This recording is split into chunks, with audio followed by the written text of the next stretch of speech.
একাত্তরের অন্যায় নিয়ে ক্ষমা না চাইলে জামায়াত ক্ষমতায় যেতে পারবে না, বললেন কাদের সিদ্দিকী। বিস্তারিত সংবাদ। কৃষক শ্রমিক জনতা লীগের সভাপতি বঙ্গবীর কাদের সিদ্দিকী বলেছেন, ১৯৭১ সালে জামায়াতে ইসলামী যে অন্যায় কাজ করেছে তার জন্য যদি ক্ষমা প্রার্থনা না করে, তাহলে আমার বিশ্বাস বাংলাদেশের শাসন ক্ষমতায় কোনোদিন তারা যেতে পারবে না।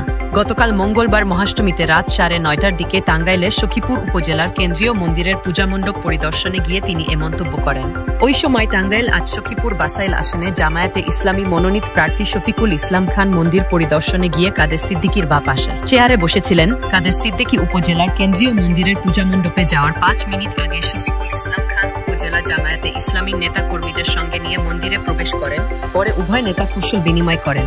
বক্তব্য দেওয়ার পর কাদের সিদ্দিকী নুলুয়া পূজামণ্ডপে যান। কাদের সিদ্দিকী বলেন, এই যে জামায়াতের লোকেরা আমার পাশে বসে আছে, এটাও আমার কাছে কিছু না। তাদের সঙ্গে আমার বিরোধ। ৭১-এর মুক্তিযুদ্ধে তারা যা করেছে সেটা অন্যায় ছিল। আজকের সন্তানেরা সেই কাজের সঙ্গে ছিল না।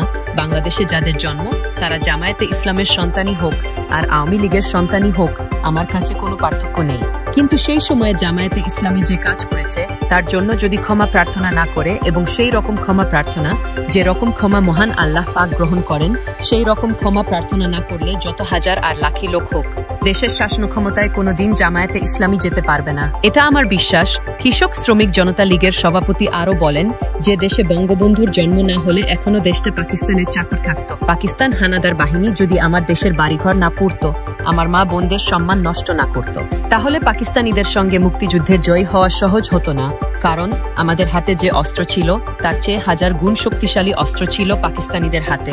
কিন্তু অস্ত্র কোনো শক্তি না, আল্লাহ রাজি খুশি না থাকলে পৃথিবীতে কেউ কিছু করতে পারে না। গতকাল কাদের সিদ্দিকী সন্ধ্যায় প্রথমে উপজেলার কাকরাজান ইউনিয়নের আলিশার বাজারের পূজামণ্ডপ পরিদর্শনে যান।